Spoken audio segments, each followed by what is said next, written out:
Barbie! Coach, we're waiting the dream house. Boys, avenge me! Avenge me! Avengers! Bazinga. Scruffy-looking nerve herders. Ethan Hunt contacted you? I am good, Rooster. I'm very good. So you are Yois, a trainer who trains. Gonzo the Great will ride this baby again. Hello and welcome to episode 55, the final episode of January. I'm joined by Jack and Charles, and we are the Real Serious Podcast. Got a great episode for you. Oscars, Criterion triple feature, Tom Cruise giving people heart attacks. It's all here, but first, boys, what's up? How are we? Great. It's still dark out in Colorado. So Is it like 6, almost 7 there? For the dawn. Yeah, it's almost 7. Yeah. Brave soldier waking up this early. Yeah. We appreciate your sacrifice. Sure. My pleasure. The listeners do too. Anything for the podcast. But yeah, good. It's snowy here in Colorado. So no complaints over here. We've still got some snow out here in Bloomington. It's slowly melting away, but is that the snow from when it was really cold like 2 weeks ago? Yeah. We got a little bit of snow a couple days ago, but it was like not enough to be like, oh my gosh, it's snowing, you know? Mm-hmm. Just kind of added a small thin layer on top of the big one. But okay. Yeah. Cool. I was gonna say, as a podcast, for some reason we keep talking about SNL, but on Monday we have the SNL. So when you listen to this podcast that evening, the SNL 50 will happen, from my understanding. It's huge. Everyone's lives will change. I feel like there's no like ads for it, really. Doesn't it feel like it's been kind of well? Like where would the ads? Football? Be? Probably Yeah. football. Yeah. I mean, yeah, I wouldn't have known about it if we didn't discuss it on the podcast. Like, I guarantee if I were to go to, I don't know, like 10 people that I know, maybe one of them would know about it. Yeah. But I also just think that's kind of SNL for you. Oh, just kidding. It's not Monday. I was completely wrong. Hand up, wrong. It's Sunday, February 16th. So definitely not Monday. So not Monday. No, it's like 3 weeks from now. Yeah, then what comes out tomorrow? Because I also saw something that comes out. I think it's a documentary that comes out on Peacock. So sorry for all those Quibi users out there. It's on Peacock. They're confusing us, man. Yeah. Us casual SNL listeners. They can't be doing this to us, you know? Yeah. That was SNL talk. We're not going to do it anymore until it's a special, unless something weird happens. We got to stop talking about SNL. It's so irrelevant. But last Sunday football of the year, well, of the season. We feeling good for it? We feeling ready? If it's Chiefs Eagles, I'm gonna light something on fire. America loses. If it's America loses, America's angry. Yeah. If it's Chiefs Eagles, I'm just not gonna be happy at all. I don't know. I think a Bills Commanders would just be. Obviously everyone wants that to happen, but I think that would be exciting. You know, you got two great storylines that could end the season, and it's not Patrick Mahomes, so that's a win-win for everybody. That would be like the Rams Bengals a few years ago. Like that was a good Super Bowl. Matthew Stafford was the Super Bowl first year, and Joe Burrow was super young, coming off of injury. Yeah. Like that's a fun story. Chiefs Eagles, not a fun story. No, I will say, the Chiefs winning it last year and how they won it, it was a good game. You know, like, obviously, I think we're all tired of the Chiefs just running the league, but I think how they won last year was very entertaining. Coming back, going into overtime. I know. It's just, especially this year. I feel like this year has been the allegations with the refs. And, like, I mean, obviously, there's no allegations with the refs, but, like, it's like they're 12th man. It's unreal. You know? Several games this year, there's been calls with the refs and that everyone's like, dude, that just would not be called in any other game, or this dark magic just somehow happens. The Aiden O'Connell, snap, fumble. I mean, it's ridiculous. So please don't give us the Super Bowl again. I will say the memes that we get out of a situation like this are just priceless. Like I love them. So all the Chiefs colors memes, they're great.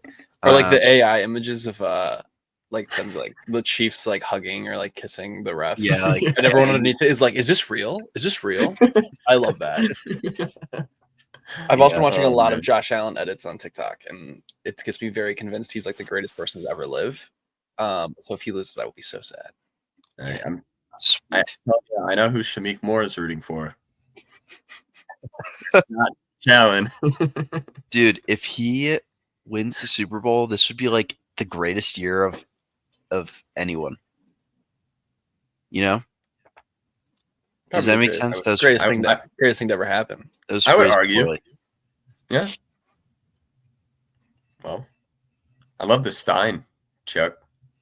You like that? It's very Lord of the Rings of you, even though it's Colorado. It's the Leadville Race Series. It's actually my roommate Tommy's. We've got a bunch of random mugs. Your roommate Tommy. Oh. No, I just think it's funny because like obviously like we know Tommy. Dude, honestly, I kind of forget who. I know you guys know Tommy. A lot of the listeners know it, but also a lot of people in like out here don't know who Tommy is. Like our coworkers, because they've met everyone in our house but Tommy. I mean, so I feel like he's a mystery man. Kind of is. Charles, are you going to get the Twilight house that Lego just put out? Yeah, I pre-ordered it. Lit. Are you a big Twilight head? No, I'm not going to get it. I'm not going to get it. I was confused for a second. So I went to a card show this weekend, and I found some sick stuff related to the podcast for like $1 for like all of it. So I was going to show a couple of my favorites. I got The Thing. Oh, that's sick. From like 1993. A card show? Card show? You kept saying card show, and I was hearing car show. Oh, I was like, that's pretty cool. Like, what were you doing at a car show? I might get this graded when the movie comes out. I also got Galactus Silver Surfer. It's like reflective. It's pretty sick. I got quite a few Supermans because I think they're sweet. And then this one's cool. It's a patch of the suit from Tom Holland's suit in Spider-Man. Those are the best. It was also $1. So those are really cool. Sounds like a win. I know. And then I got a Caitlin Clark card. Oh. With someone we know on it. So that's sick. I actually bought an Angel Reese card. There you go. No, I'm joking. And I got this. Yo, that's What File Sports Illustrated. Just sweet. Well done, Hunter. So yeah, I like Charles does his when Charles does his little debriefs. I always like that, so I decided to join. Did I do my debrief? Did you get anything cool? I got six Blu-rays. Yeah. Yes. Okay, we'll go. I'm just gonna go in random order. I got Tron Legacy. Dude, in anticipation of Tron. Underappreciated. I got A Few Good Men, which I saw phenomenal ratings from the people that I follow on Letterboxd. So I get that. Yeah, Hunter was one of the two. I got Mission Impossible Fallout. The best Mission Impossible. Pretty fired up. The friction. Yep. I got Finding Nemo. And I got Men in Black. Yeah. And I also got the Mad World Criterion. Yep. He's moving up in the world. So, Bro was quick to hop on the Criterion collection. I love it. Mm-hmm. Yeah. So I watched it. Loved it. We'll talk about it. But those are the movies I got this week. That's sweet. If I got something small, but it's like we already kind of talked about this, Hunter, in the group chat, but like I ended up getting it as well. We live in time, dude. It is a great Blu-ray. I had a buddy text me over the weekend and said he got his parents, I guess, canceled all the streaming services, so he just got into Blu-rays. And I was like, "Welcome to the greatest journey of your life." Like, it's pretty sweet. Yeah, I was like, once you start to get into the steel books and the limited releases, you know you've made it. So, I also set up my DVD player finally, and so it's set up in my room. I set up TV in here, so we're all Hey, set. We've never been more back. Yeah. I'm going to I'm buying for my dad's four favorite movies. So it's going to be a letterbox, and I'm going to display them. But I'm buying like nice versions of each. So like It's a Mad Mad is one of them. I bought the Steelbook for Blues Brothers. And then the other two are going to be Singing in the Rain and Blazing Saddles. And I'm probably going to build like a nice little black box for it. That's dope. Yeah, I like that. That's sweet. Yeah. They sell like really nice, like whatever that like hard plastic's called, like cases for movies. Oh, really? Okay. Yeah, I'm trying to think of what that plastic's called, and I can't think of it. Oh well, it's like the plastic that's like on cards, but it's like a little thicker. Mm-hmm. Because I have like the plastic ones for steelbooks, but they're like it's pretty thin plastic, but they like have nice plastic ones. Okay. Cool. So what have you been watching this week, fellas? What have we been doing? I know some of us watched Severance. We'll talk about it in a little bit. Oh, It's so good. So I'm yummy. gonna try to. We just got Apple TV in our house, so I'm gonna try to play a little catch up. You should, man. I believe in you. Thanks, guys. It's good too because it's like you can watch like 45 minutes and then be like, all right, I'm done for the day. You know, just kind of like watch it where you have time as opposed to a movie. Sometimes Mm-hmm. an hour and 45 minutes feels like a little bit too much. Yeah. But I didn't watch that much besides the ones we're gonna discuss at the end of the episode. After hours, we'll talk about Risky Business. It's Mad World. The only one I watched that wasn't on that list was Casablanca. Or Casablanca. I thought it was Casablanca, but Humphrey Bogart kept saying Casablanca. And you'd say like Casablanca. Casablanca. You know? But yeah, loved it. Gave it 4.5 stars. Am I the only one that thinks it's crazy that they made a war movie in 1942? In the sense of what? That it's crazy that they. That was during the war. Well, I mean, we make war like think about the Hurt Locker. The Hurt Locker was we were still in the war on terror then. Yeah. I mean, I feel like I know what you're saying, Chuck. Like back then, you're thinking like just everything stops and they put all their efforts into the war. Is that more or less what you're saying? Well, they were talking about like the Germans being bad. Well, right? hang on, wasn't okay? Maybe I'm forgetting. Isn't Casablanca about World War One? Is it? I'm looking it up. I haven't seen it, so I have no idea. That is on my list, though. Casablanca is it's talking about World War II. Well, okay. But yeah, the so Germans were bad. Here's the thing: Fact. Germans are bad in this movie. Fact or fiction? Germans bad. Yes. This was filmed. This came out in 1942, so it was probably filmed in 1941. Pearl Harbor wasn't until December of 1941. So the U.S. had already they were already kind of, I don't know. Oh yeah, they're fighting the Nazis in this movie. I forgot that. Yeah. Well, okay, think about it like this though. In 1985 or 6, Rocky went and fought the USSR. That was during the Cold War. Electric. Yeah, and he beat them all with his punches. He literally took down the Russians with his punches and cool music. That was during the Cold War. Yeah, it was the 80s. Cold War. All-time dad movie, by the way. Oh yeah, ended in 91. Huh. Yeah, okay, that's a good point. All right, I stand corrected. I just thought that was a little crazy. But yeah, loved the movie. The only thing that it was like a little slow in the middle area, like beginning middle, but it was very good. That's all I got. Hunter. So I started off with Cameron Diaz. We didn't really talk about this, but Cameron Diaz returned to movies. Her and Jamie Foxx did something for Netflix called Back in Action. They are CIA agents who started a family and then they get brought back into action. This sucked. This was real bad. She should have stayed retired, unfortunately. I gave this 1.5 stars. Listen, Cameron, I like you a lot. Do better is kind of my moral of this story. Just a real shame that she came back for that. Oof, yucky. Then I watched After Hours, which we'll talk about in a little bit.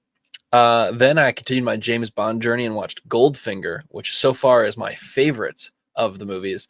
This is the one where it shifts. He becomes Bond in this one. This is basically the Spider-Man 4 of the Goldfinger universe. The first three, he was figuring out how he likes to be James Bond. Now he's there. All right, he's got the car, he's got the gadgets, he's got the guns. The martini is shaken, not stirred. He's everything. It's awesome. Really, really like this one. Then I watched It's Mad, Mad, Mad World. We'll talk about that later. And then finally, I got to A Real Pain, which for some reason I missed in theaters. I don't know why. It came back in theaters, but it was on Hulu, so I just watched it. I like deeply relate to these characters, like in their journey, because of my similar family history. And so like I was very like impactful of a watch. I will say though, it was hard at points to like watch Kieran Culkin be so socially awkward with everybody. Like it made you like want to fast forward. Yeah. And I think that's so good, but also it was just like skin crawlingly awkward. I really loved it. I loved specifically when they go to the concentration camp, and just like the pure silence of it all and like the horror of it all was just so well done by Jesse Eisenberg. So big fan of this movie. I do think Kieran will probably win the Oscar for this, based on it. Kind of seems like all of the looking at it, especially with what we're going to talk about Adrian Brody in a little bit. But having said that, the final shot of this movie is like, it sits with you. So big time recommend if you haven't seen it. Then do you remember in the Office episode where they're trapped outside because of the fire, and they play that game? The like, 3 things on Desert Island. So yeah, and then Meredith says Legends of the Fall, and they make fun of her for it. I've never seen Legends of the Fall, and for some reason that episode was playing on like TBS or something, and this week, and that was all I could think about was like, why would Meredith bring her Legends of the Fall? So I watched it last night. Yeah, do not bring this on a desert island. This would bum you out so badly. So really, I really liked it. I think it's kind of a divisive film if people actually do like it or don't like it. I think the story is very all over the place, but it kind of works for me. But it is a big time bummer of a movie. So definitely recommend if you're like, in a good headspace, or you just want to see something that's a little bit of a bummer. Also, Brad Pitt is like 27 in this and is like the most handsome man ever. So recommend. Maybe that's why she watched that. Maybe. We almost watched that a couple of weeks ago. Do you remember when I watched The Hateful Eight with Tommy? Yeah. We were like scrolling and got to Legends of Fall, and I was like, "Oh, I've heard of this one. Should we watch this?" And he was like, "Let's keep looking." I was looking at other Letterboxd reviews, and people were like, "This is depressing challengers on a farm," and I was like, "That's pretty accurate, actually."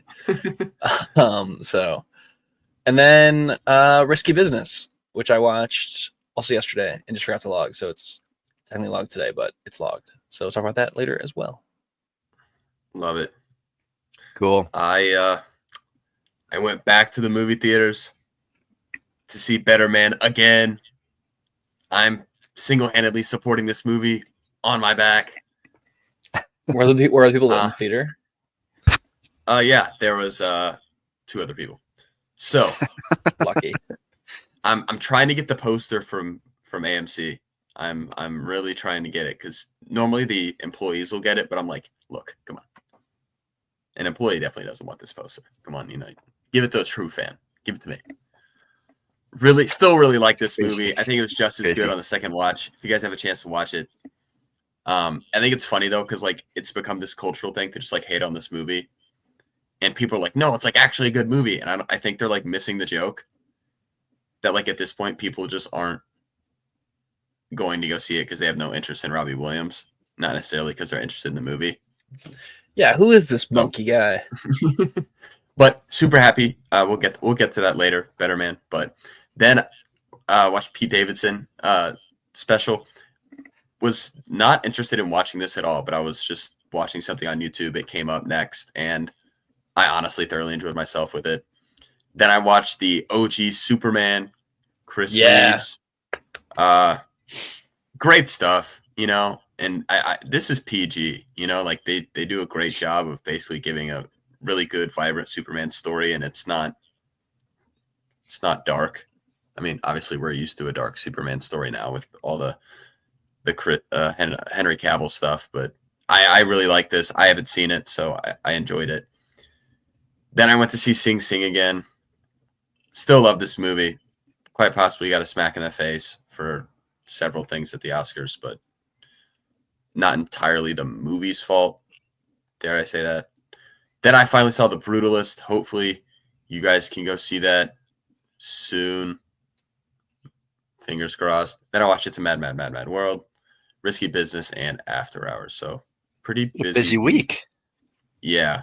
Good stuff. Good week. Good week. All right. There we are. All right, let's talk some Oscars, shall we? So the Academy Awards finally had their Oscar nomination ceremony. And I'm debating how I want to do this. Do you want to just run through the bigger categories or the controversial ones?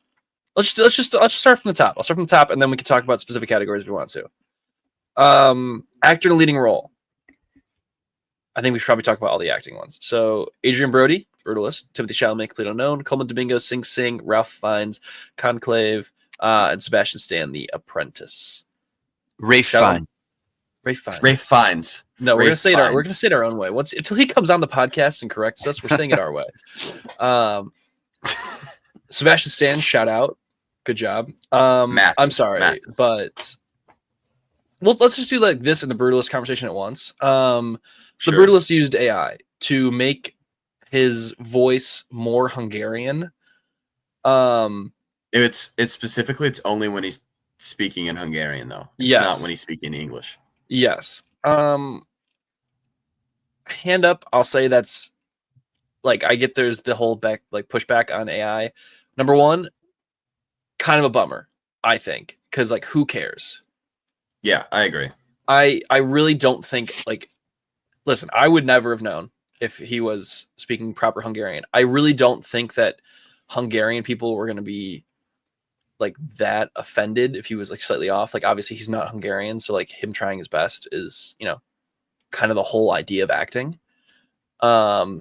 Just a little strange that was a choice, I think. And especially because it says, according to the article in Vanity Fair, that they had like a Hungarian gentleman basically do the lines in his voice, and then they AI'd them like together, I guess, to like make it sound more so like Adrian Brody. If you really wanted to, you could have just had Adrian Brody like lip sync. If you were just that annoyed he didn't sound properly Hungarian. I don't know. I don't. It kind of bums me Jack, out. did you notice anything when you were watching the movie about this? No. It looked pretty good. If no one had told me that they used AI, I would have had no idea.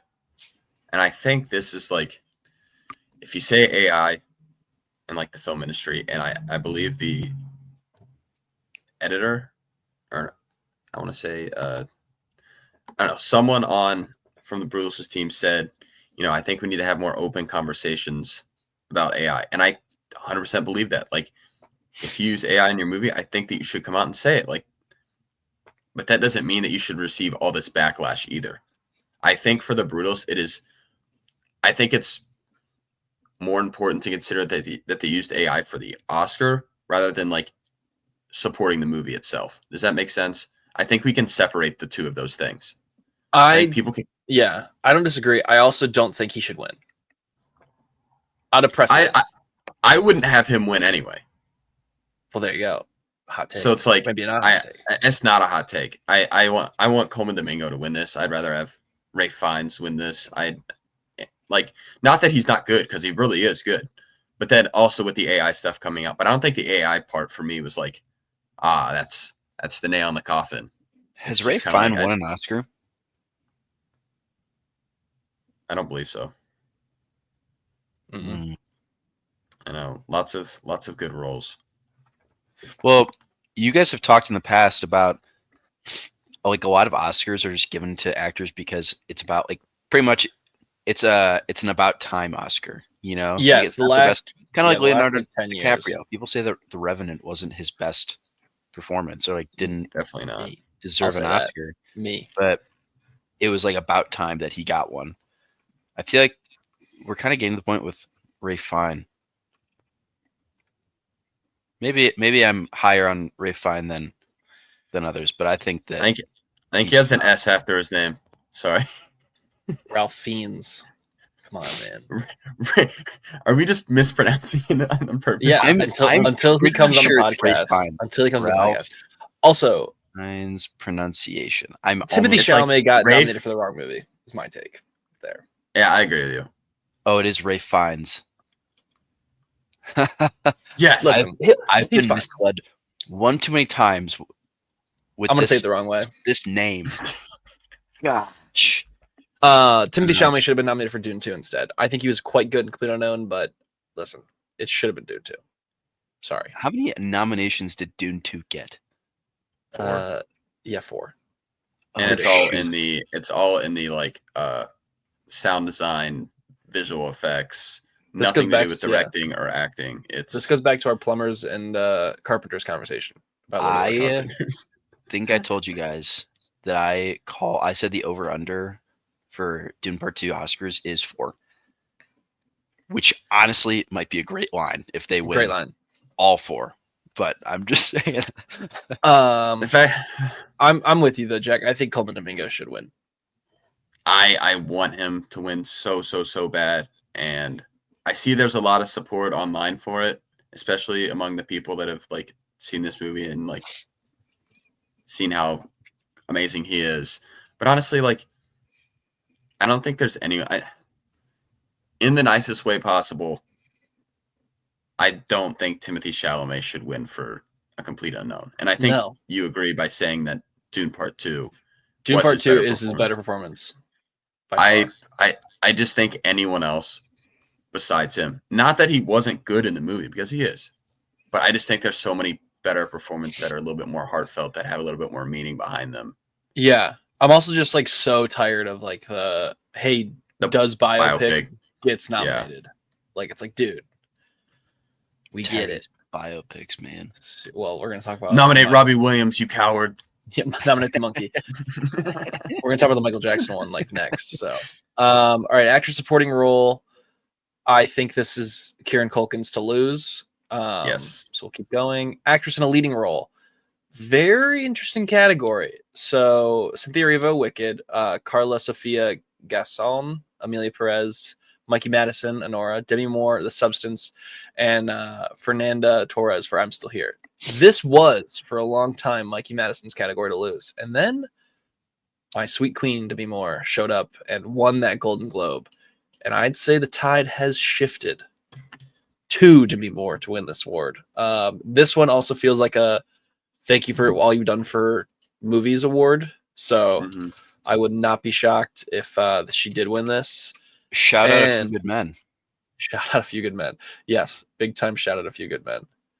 I'm trying to see the odds right now for the Oscars on DraftKings. Give me a moment and we can. Okay, here we go. Academy Awards. Let's see who they have as a favorite. So Best Picture, they have a Brutalist favor actor. So right now, if you want to get some money in, Coleman Domingo is plus 1,200 for Sing Sing right now. Oh, I would say that savings on it. I would say that is not a bad place to do it. And now Demi Moore is the favorite for The Substance of Best Actress. So what are the odds? She is minus 140, where Mikey Madison is in second at plus 175. The biggest difference in category, though, is Best Supporting Actor. Kieran Culkin is minus 900. That's insane. Win. So yeah, there's that. Best Actress Supporting Role. Monica Barrero, A Complete Unknown, Ariana Grande, Wicked, Felicity Jones, The Brutalist, Isabella Rossellini, Conclave, and Zoe Saldana, Amelia Perez. According to the betting, Amelia Perez, Zoe Saldana is going to win here. I sneaky think it should be Monica Barrero because I think she's the best performance in A Complete Unknown. I agree. I'm so happy she got in for this nomination. If not win. Animated feature has the podcast Darling, the Wild Robot on here, and Wallace and Gromit. Animated short. I'm going to riot if the Wild Robot doesn't win. Cinematography, The Brutalist, Dune Part 2, Amelia Perez, Maria, and Nosferatu. The Dune should win this. Greg Fraser, all the way. I think that'd be crazy if it didn't. I will say, I was happy to see the Nosferatu nods. Yeah, but also ridiculous that he did not get a nomination for Count Orlok. Listen, Count Orlok is one of the coolest performances in recent memory, I think. Doing that through the makeup, like, shout out. Yeah. Costume design, Gladiator 2 finally showed up, but Dune was not on this list. Directing, this is the wild one. Directing here, Sean Baker and Nora, Brady Colbert, The Brutalist, James Mangold, A Complete Unknown. Sorry to this guy, but Joaquin Anard, sorry, I don't know how to say it. Amelia Perez, and Corley Fergay for The Substance. We're missing somebody on this list. I don't get why they're just not. They don't like Denny, dude. They don't like Denny. Why? They don't. Also, listen, I like James Mangold quite a bit. He should not have been nominated for A Complete Unknown. That was a very paint by numbers. Like, it was good, but for best directing, come on. A Complete Unknown in the nicest way possible. The Academy loves this movie, and I don't get it. It's an all-time Academy likes it movie. That, like, and obviously, I had a good time with it, but I was like, this just wasn't for me, And I don't know. Maybe they all grew up with Bob Dylan, So maybe that's like their jam. Yeah, that's their kind of culture. I'm trying to look and seeing what Josh Brolin is very upset. Apparently, Josh Brolin feels. Well, he said he's going to quit acting. Yeah, Josh Brolin said he would quit acting if Denis Villeneuve does not get a Best Director nomination at the Oscars. So, I guess we don't get to see Josh Brolin act anymore. It's over. If he's a man of his word. What the heck, Josh? Josh, we always we can appreciate a man of their word, but if you back out on this one, we're not gonna hold it against you. So we'll Josh, actually appreciate it a little bit. Yeah, I just feel like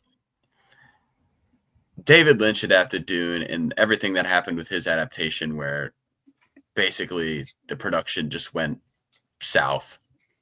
He was not given enough for what he wanted to do. And the original Dune movie, which I haven't seen, kind of viewed as like a disaster movie.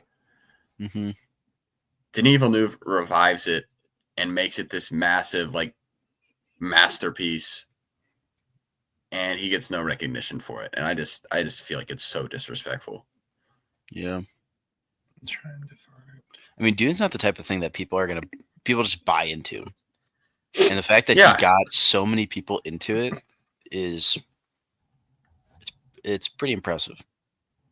So it is a bummer that he's not getting the recognition he deserves. There are a couple other big snubs in my opinion. I think documentary Challenger score. I think Challenger's editing as well. Documentary feature film not having the Superman documentary, I think, is insane. That is one of the best documentaries I've seen in maybe the last decade. Makeup and hairstyling, Nosferatu again got a big shout out here. Music, original score, Britain just didn't have Dune. Best picture. Okay, here we go. Best picture.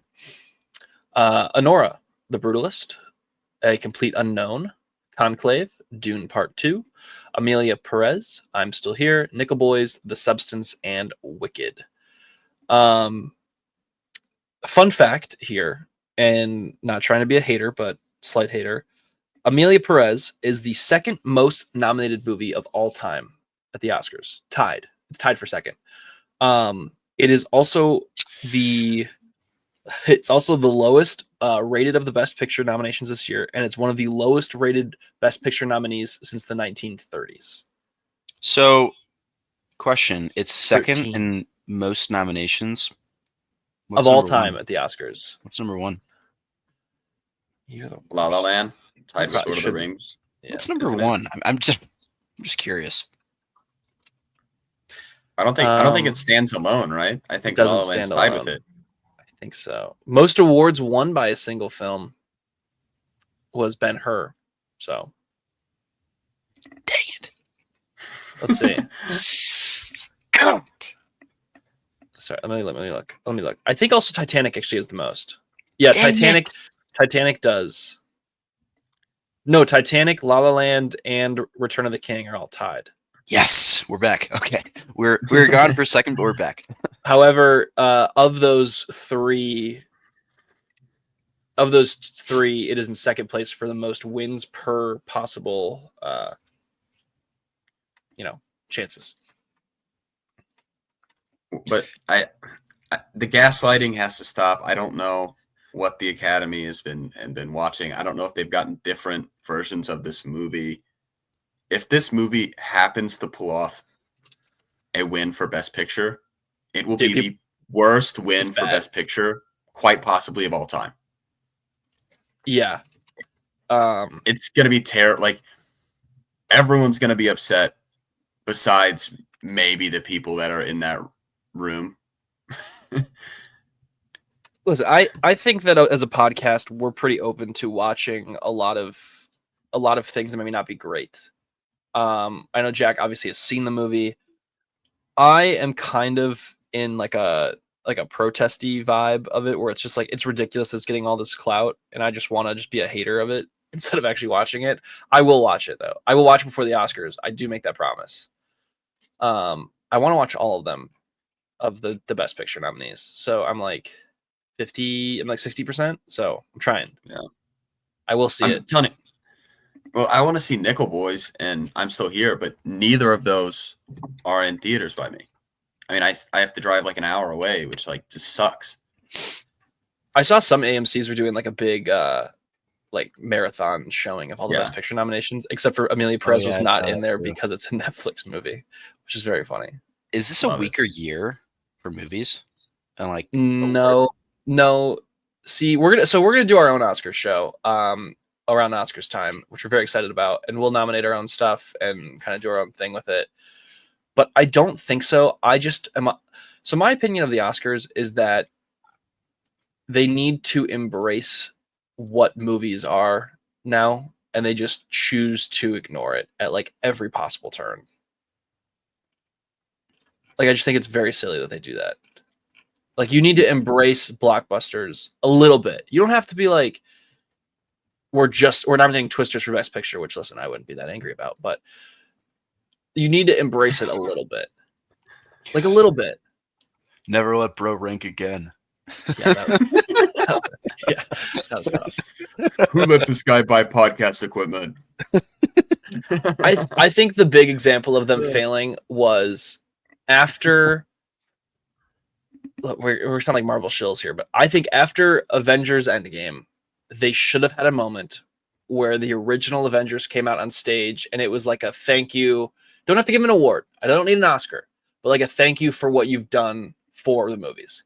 Because let's be honest with it, that movie did bring other people to watch movies, getting used to going to the theater. Like, that was a big stepping stone for a lot of people, and you should celebrate that. And it's kind of ridiculous they just like choose to ignore it. So that's my 2 cents on that. I'm very interested if we go down the road and after, the current Academy has kind of like passed on, and then people that are in the Academy are now our age. I wonder if we're going to get like this massive celebration of like what Marvel did do, Yeah. Kinda like this nostalgic bring up the original Avengers, kind of like what you were saying. And they're going to all be like 90 years old. And they're going to be like, thank you for what you've done, and it's just. Maybe it'll be like the shoot, what was it? The 50-year anniversary of The Sound of Music, when Lady Gaga came out and sang the Sound of Music melody. What is it? The Hills Are Alive with the Sound of Music? No, she like came out. Have you guys seen that? I think it was like 2017. Mm-mm. But she went out and sang like every song from The Sound of Music, but in like a melody. Oh, that's cool. So maybe they'll do that with young actors and they'll just like recreate something. I also think that they just make the wrong choice so often. It's like shocking. I still think the biggest fault that they've made in my lifetime was when Creed was nominated and Sylvester Stallone was nominated for Best Supporting Actor, and they just didn't let him win. Like, he was better. They gave it to what's his name from like some stupid movie. It sucked. It was like the all-time Oscar movie too. Let me see. Yeah, the whole Oscar bait movies, like, look, sometimes they get me. You know, yeah, he lost a sometimes Bridge of Spies, Mark Rylance. I'm sorry. No thanks. Bridge of Spies. Yawn. Yawn. Yeah. Wasn't that like the whole thing with Maestro last year? Yeah. Which, funny enough, I feel like Maria was very similar in the Oscar bait kind of category. That also came out this year, the Angelina Jolie performance that I feel like kind of got snubbed, but at the same time, that movie felt very, here, let's try and get an Oscar, you know? Here, let's make all these creative decisions to try and get some Academy Awards, you know? Like, not just to like make a movie just for the sake of making a good movie. I still found it entertaining, but I feel like Oscar bait movies are just kind of, that's just part of life at this point. Yeah. I will say that this is a great year for monkeys. Monkeys are back. A great year for monkeys. 3 out of the 5 nominated movies for best visual effects involve monkeys, and King Kong was nowhere to be found. So it's 2024, the year of the monkey. That's probably Monkey Man. I've seen people say they would like to see Kingdom of the Planet of the Apes to win for best visual effects, which I would not be upset with that either. I'm just kind of upset that Matt Reeves' Planet of the Apes movies didn't, like, I guess at this point it's kind of like a culmination of all that they've done. You know, like, those movies look so good, and obviously they were put up against some really tough movies. Like, I want to say Dawn of the Planet of the Apes was put up against like Interstellar. Like, unfortunately you just can't do anything. Like, they had some really tough competition for those movies, but I would not be upset with a Kingdom of the Planet of the Apes win for visual effects, because those movies are long overdue, because it's just beautiful to watch. I'm with you.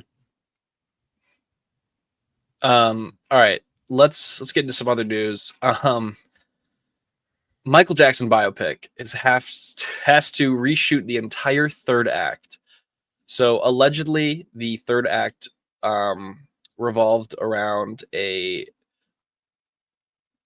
allegation against Mr. Michael Jackson from a young child. I think people could fill in the blanks, but I'm trying to explain right now.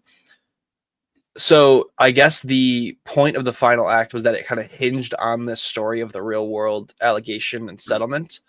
Turns out in the settlement, they signed a agreement that said they can't ever make a movie related to this settlement or story. The Michael Jackson estate just kind of forgot about that and then made the movie. And now they have to change it because obviously can't do it. So that's nuts. They're going to have to change the whole ending of this movie. So it was going to come out in October 2025. It is now delayed until April.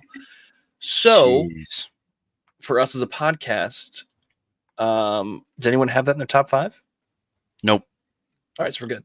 Someone went to war with us they were just very passionate that the Michael Jackson movie was going to make all the money. Which the Michael Jackson fandom is real, you know? Yeah. So I would love for it to do well, but I think especially like for it to also make a lot of money, it's got to be a good movie too, you know? And I think this is really going to hurt it, because what they had initially planned and then just saying, well, we got to pivot and throw something completely else that we didn't, you know. What I'm interested in is when we watch this movie, are we going to be able to tell? Obviously, for the final third, we're going to know that it was a lot of reshoots, but are we going to tell? Is there going to be a significant tone shift? Mm-hmm. Are we going to see that it's completely different from the rest of the movie? So somebody messed up. Somebody did not do their job, whether that's on the Michael Jackson estate or whatnot. But that's quite possibly like the biggest. That's like the first thing you should know when you make a movie. What can we not talk about? What are we legally not able to talk about? And for some reason, this was just not brought up. I will also say, I think it is very, I'll word this very correctly. I think it is very brave of the Michael Jackson estate to actually dive into this stuff. I will say that. Sure. Because I think a lot of times in biopics, specifically, you know, you look at Bohemian Rhapsody, they kind of did stay away from like the very negative stuff. Especially when it's done by like the estate or by like the person. And I think that is I think it was a very strong choice to include a lot of that stuff. So I guess good job, Michael Jackson bio stuff, but just read your legal statements is more of the story. All right, more positive news. Mission Impossible 8 almost gave an audience member a heart attack while watching the film. This is the greatest thing of all time. I am so Why is that positive news? Because that's awesome. They didn't get a heart attack, so we're okay. They're okay. They're okay. They're okay. Almost get a heart attack. I don't know. Maybe they had they almost did, but that is just the coolest marketing thing I've ever heard in my life. I cannot wait for this. I wanted to compliment you. The Mission Impossible news little icon on the top right. That's clever. You like that? Yeah, I like that a lot. Thanks. Pretty good. Yeah, I'm getting pretty good at editing. No big deal. No big deal. And it's not going unnoticed. Thank you. I'll I say appreciate that. I appreciate that. I just think it's a really cool kind of marketing thing. So I hope it's true. I hope it's true. All right. Speeding through the next couple pieces of news. John Bernthal is joining Christopher Nolan's The Odyssey. So that's awesome. This cast just continues to be perfect. Perfect. They're gonna add more people. They're gonna add bigger names. And Infinity.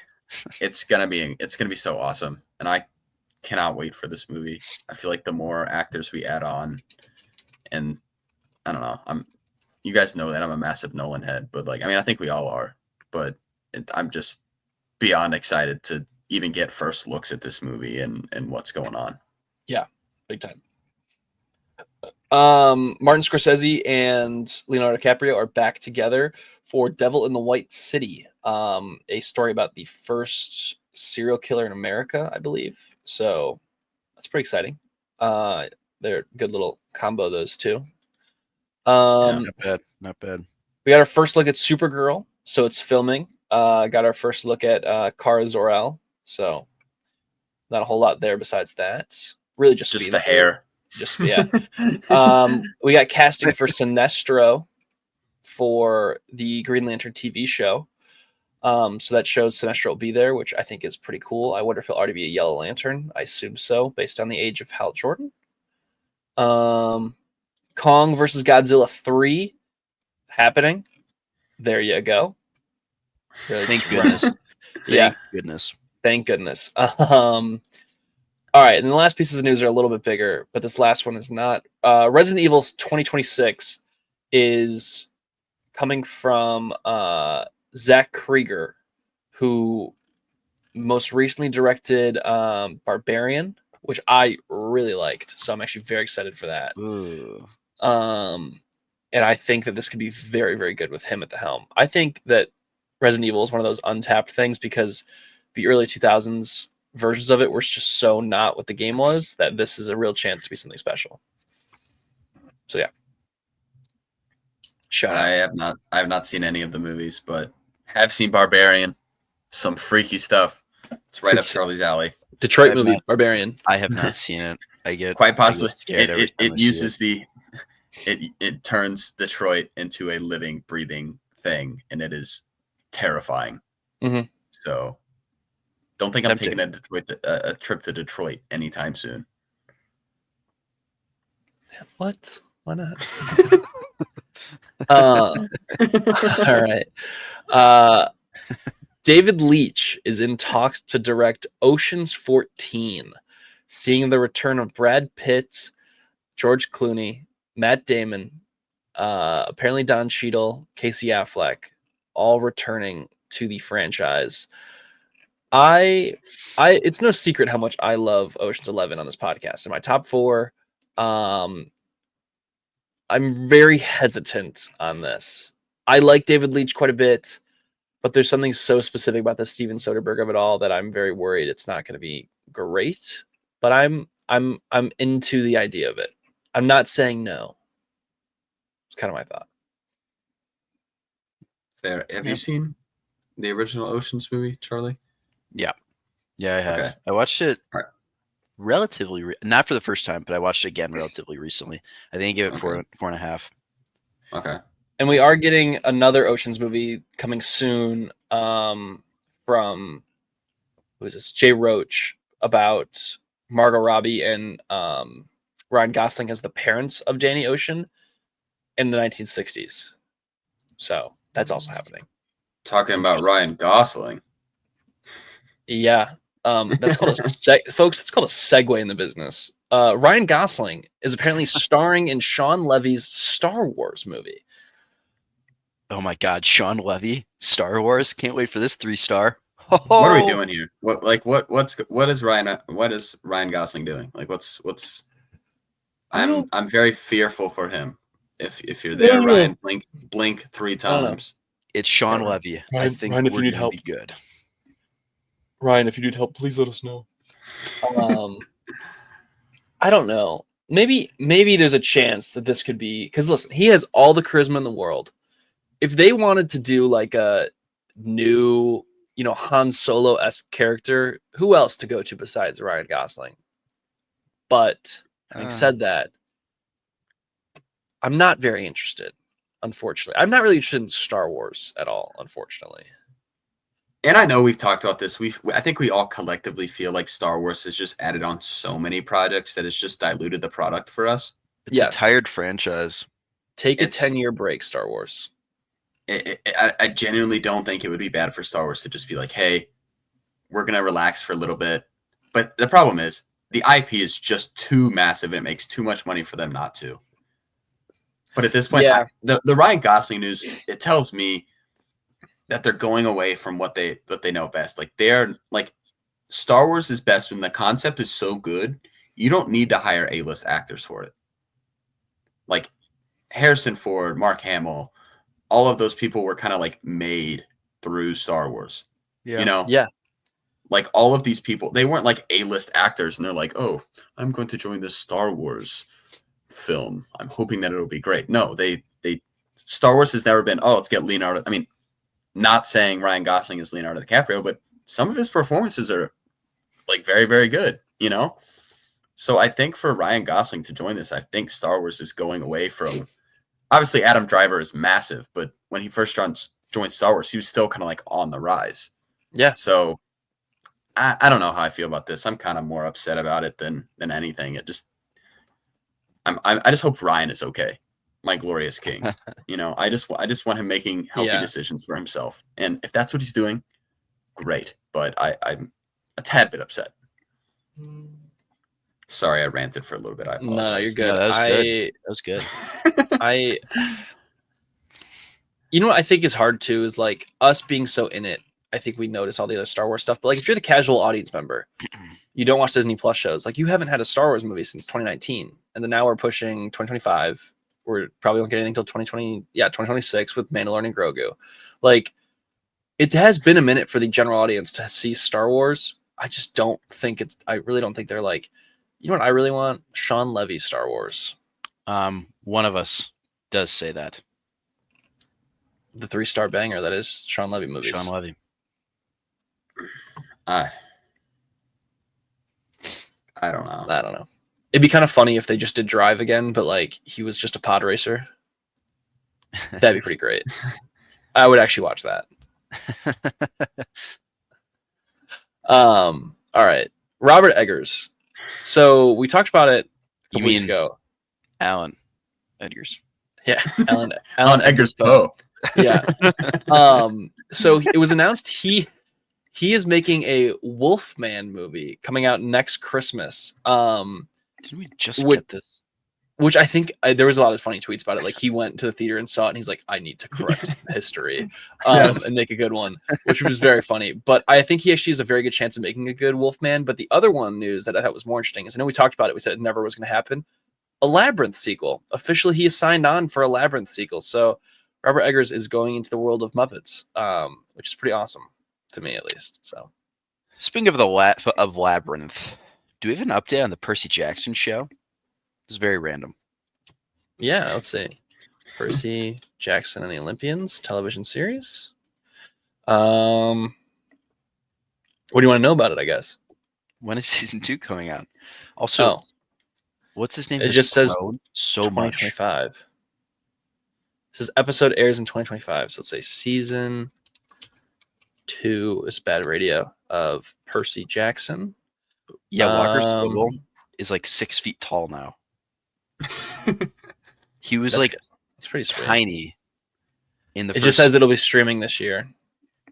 Okay, have you guys seen the pictures of like Walker Scobell beginning of season 1 and now, or like during the now he's like an adult. He grew like 9 inches. He was shorter than, or like the same height as the girl who plays Annabeth, and now he just towers over her. Yeah, the clips were very funny of like his voice. It was like, I'm Percy Jackson to know. Hello, I am Perseus Jackson. Just like Percy, what happened to you, buddy? Yes. I don't know. I went to Mount Olympus and returned a god. So wait, what's the next one? Isn't the next one it's Sea of Monsters? It's Sea of Monsters, yeah. Okay. Okay. And then it's something Titan's Curse, maybe. Then Battle of the Labyrinth. That's why I brought it up. Forget the last one. Percy Jackson series. This is really bad radio. I apologize. This is terrible. This is horrible. Well, just wait till I read this Vin Diesel thing in Vin Diesel voice here in a minute. The Last Olympian is the Last Olympian. Okay, so when he's 33, we'll get The Last Olympian. Yeah. All right. It's gonna be so sick. I will say, can I touch on the Eggers Wolfman? Yes, sir. Let's have Robert Eggers drop a movie on Christmas every year. Yeah, him and Timothy Chalamet every year back to back, just like. I'm all for it. I mean, his whole vibe, and I think what he did with Orlok, and hopefully he can bring. I know he will do a great job with a werewolf, but in my life I haven't seen a great werewolf adaptation, or even been interested to watch a werewolf movie. So the fact that I don't know. I think we're reaching the point where like directors are becoming massive like figures in the film community again, enough to drive people to theaters, and I'm very excited about that. Well said.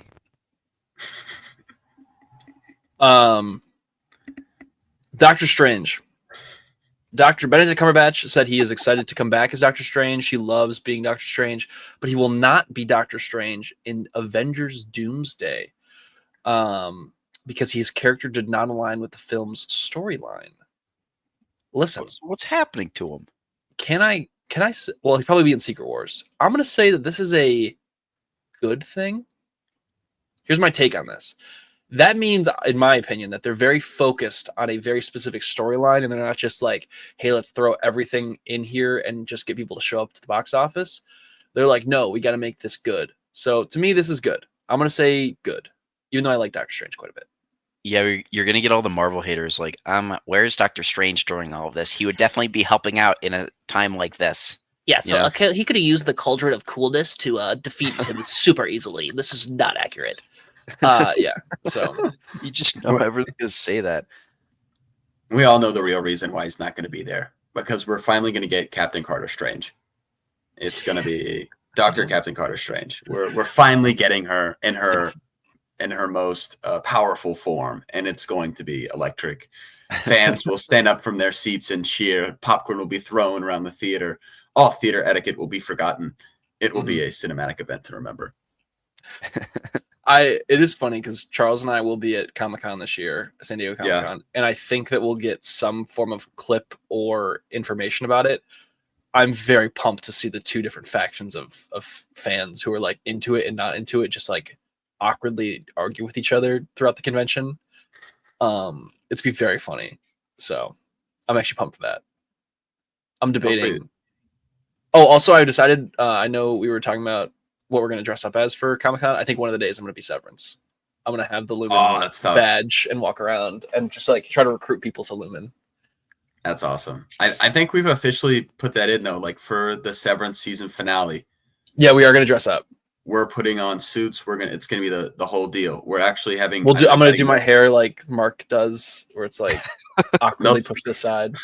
Milchick's gonna come and hang out at my house. Yeah, we'll do a little dance party. The Orlord, a waffle guys, party. I haven't seen it. Please. Yeah. We'll bring fruit baskets. Trying to catch up. The waffle party is electric. Yeah. All right. Here we go. Last piece of news. Vin Diesel. I'm debating reading this in his voice. Okay, I think I will. Try so it. Vin Diesel posted this 3 days ago. Last week during the fires that displaced LA. Oh, that's heinous. Isn't that bad? Should I not do it? It's just you in a deep voice. Just keep going. Okay. My sister Jordana reached out to me and said, please have Universal film the rest of Fast X Part 2 in LA. Los Angeles needs it now more than ever. Los Angeles is where Fast and Furious started filming 25 years ago, and now Fast will finally return home. All love.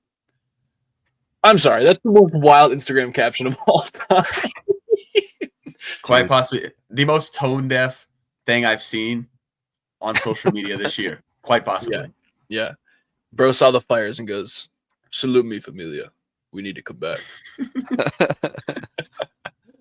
Oh man. Fires will come and go, but we always have family. Like, all right, bro, let's just wait a bit. Things burn, but family is forever. He will. He's not. I actually like. I love these movies, but like, it's just hard to be a fan of them because it's so preposterous sometimes. Also, Fast X was like a part 1, where the part 2 was supposed to come out like immediately afterwards, and it's been 2 years now, so we're kind of just in a weird limbo. I think it's probably not going to come out till 2026 at this point, so it's gonna be 3 years before that cliffhanger means anything. That's like such a frustrating franchise because I'm like, if I want to watch the new one, do I really have to watch 10? Like, look, I know there's some they're electric. They are really good. They are really good. I will say. There are a couple of good ones. No, but they're not okay. They're really good to watch. There may not be high quality films. Like, they're like an awesome time. I got you. Yeah, especially when you throw get it to, on like, the background when you're cooking or something. The first four, yes, but then Fast 5, you got to lock in. Fast 5, you got to be like, all right, I'm ready to roll. Also, Tokyo Drift is great, and Fast 7. Yeah, Fast 7. Fast 7 is I feel like the easy one to remember. He kind of sounds like Sylvester Stallone a little bit. You ever seen the other one where it's him asking Vin Diesel to? I'm asking The Rock to come back to the franchise. Oh, that's a very funny.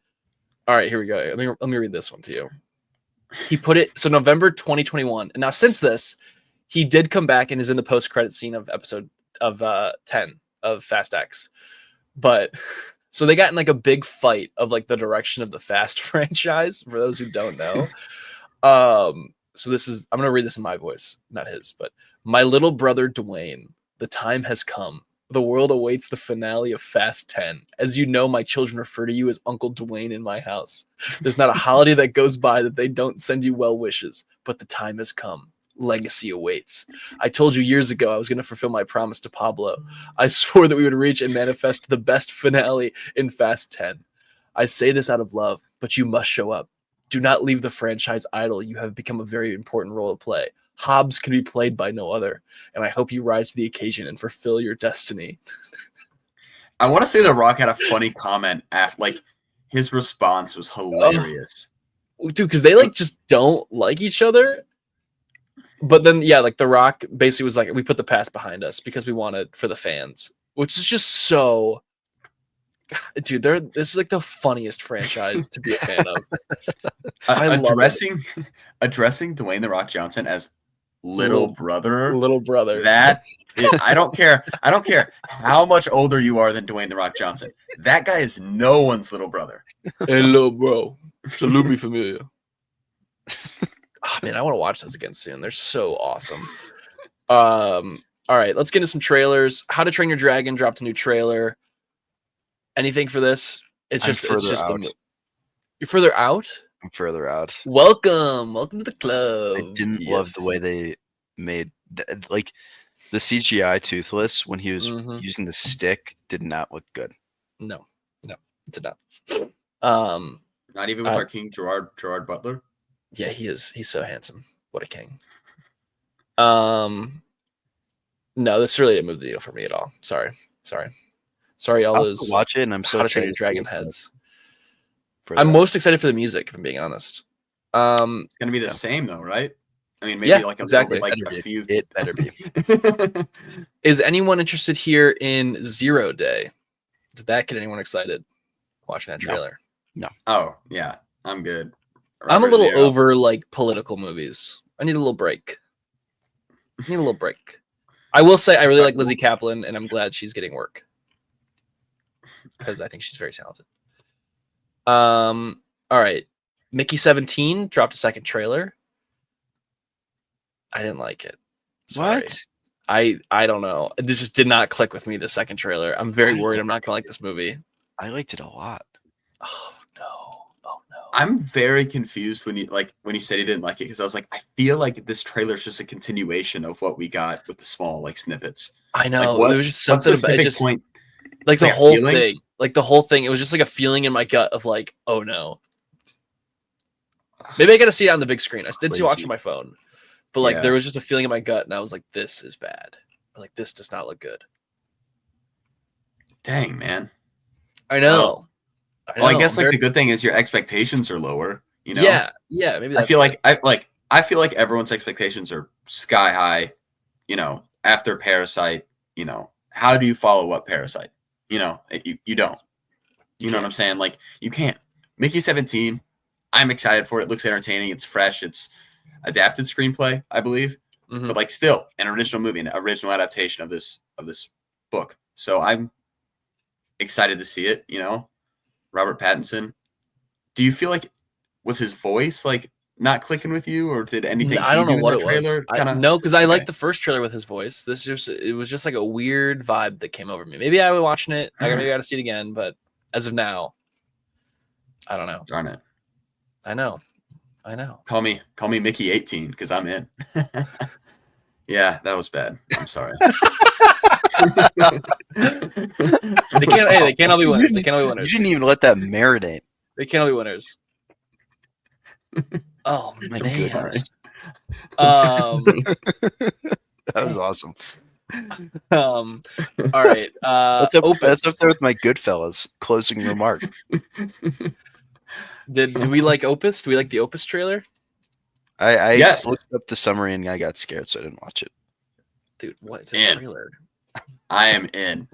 I thought this looked pretty interesting as well. It sounded I- interesting. Within the first 30 seconds, I got like, what is it, Jonestown? Yeah, very The- Jonestown-y. Jonestown-y vibes. Like, I'm in. This looks fun. What is it, John Malkovich? Yes. Am I butchering his name? That's right. Nope. No, you didn't do He looks creepy. Like, I have no idea what's going on in that guy's head, and it looks fun. Yeah, I'm quite in on this. So Looks I hope it is original good. too. I mean, maybe it's not, but It looked pretty original. yeah, original movies. I will support you. I do like the idea that like John Malkovich is like a very famous pop star. Yeah. Like, it's like a very funny image in my head. All right. Yes, I think it's very funny that we have like this. It's like a cult, and like this pop star is kind of like the leader of it. You know, it kind of feels like something else. We've seen this. We know this. You know, like the Swifties, man. Like that's them. Whoa. Is this secretly a Whoa. Taylor Swift movie? I am. Let's be careful. Oh, okay. Yeah. I'm ready, he's man. cool. I got the gear on. Grabbing the merch. But it's like they're some of these like fans for these pop stars is just it's insane. Like if they wanted this, it's not just like a fandom; it is a cult to a certain extent. You know, it's like how these people, based on the pop star's decision, will like change how they live their life. Like, I'm in. Yeah, Sorry, change that was their a opinions. tangent. I apologize, but I just had to connect it there. Travis Kelce's getting a cameo in this movie. There's no way they're not talking about Taylor Swift. That'd be very funny if he like didn't realize that it's a joke on her, and he's like, "Yeah, I'll do it. I'll be in that movie."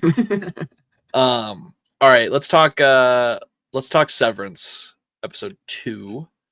Charles, can you hear us still, or did you go away for severance talk? Charlie's no longer here. Frodo and the ring has consumed him. Charles is no longer with us, unfortunately. He'll be come back. So, episode 2 of Severance. Goodbye, Miss Selvig. Audi Mark contemplates the meaning of a message, and Lumen grapples with the fallout of the overtime contingency. So, this was the what happened after the fact episode. What do you think? Oh my gosh, I think this is Charles, exactly. Charles, we're talking Severance, episode 2. So, spoilers. All right, I'll wave you back in. All right, yep. I think it's funny because this is what everyone wanted, right? This is what everyone wanted episode 1 to be. Yes. And I think it was done perfectly because we get episode 1 should have been episode 2, and episode 2 should have been episode 1. And by giving us them in reverse, it kind of allows us to kind of create these, not like theories, but almost assumptions about the characters. Like, oh, the fact that Mark wants to stay, he believes that his wife is here and he's going to fight for her, Yeah. But then we also believe on the outside that his Audi came back, Yes. His Audi chose and came back. So we create this assumption that, hey, he's got to know that his wife is here. He's got to know that there's something going on and he wants to find out what it is. And I think we get a little bit more to that. This show is just perfect, and it is the ultimate slow burn in the sense that they just leave you guessing on something completely new every single time. And it's so, so good. I mean, several times this episode, I'm just like, I want to know so bad what's going on. I don't know. Those are just my immediate thoughts. What do you think? I agree. I think it was a very strong choice, and I think the right choice to have this be the second episode. I really loved the little bit with Dylan going to find another job, and yes, oh my there was gosh. the offense that he would be an innie. I never really thought about that. I guess if you did quit or got fired, you technically don't have any experience for that time period. Yeah. Which is very interesting to kind of talk about as a concept. I do think that it was a very interesting, the whole we need Mark, what specifically that Mark makes him so special.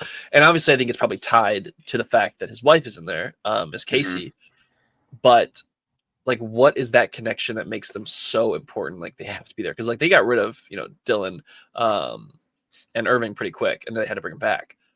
Also, I think that scene, and then the most impactful scene in the episode for me was Helly R. So Audi Helly watching herself kiss Mark.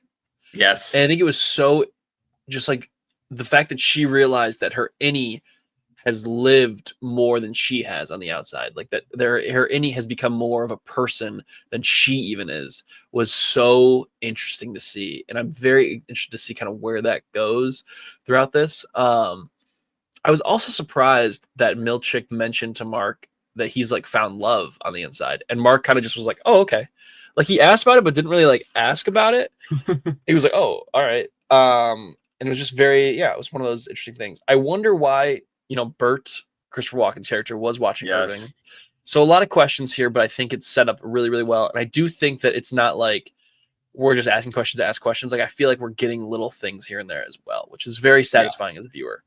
So yeah, big fan of the show, big fan of what it's doing. And yeah, I want to say I have a theory. Maybe this is not correct, but I've seen stuff online, but this is my own personal thing. So obviously he had the list of everyone at Lumen. Not really sure why or how he has that. I haven't looked too much into that theory just because that's not really something I want to potentially even get spoiled for me, even if someone has a really good theory out there for it, But I'm all right, so he already had Bert's name on his map. At the end of season 1, but when he goes to look for his address, he sees that Bert's name is already there. And okay, well, how would he already know where he is?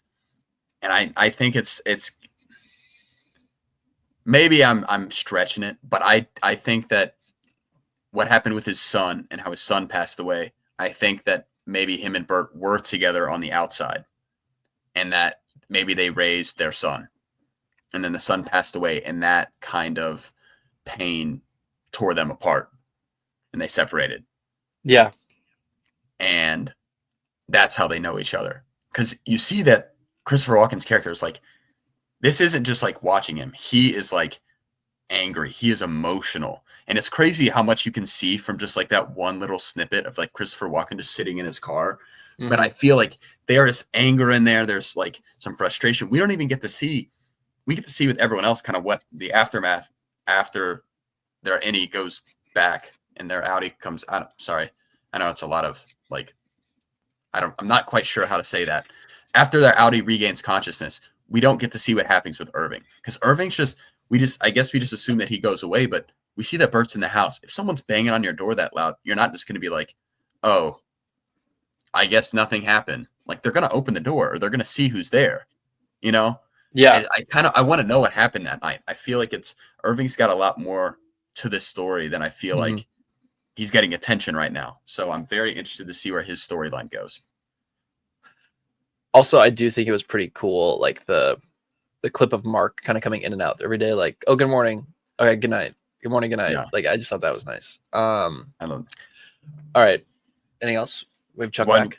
I noticed, I saw someone post this online, and unfortunately I for the life of me, I cannot remember who posted it. But the timing where everyone's putting their lanyards on and going back down in the elevator, is perfectly timed up with episode 1.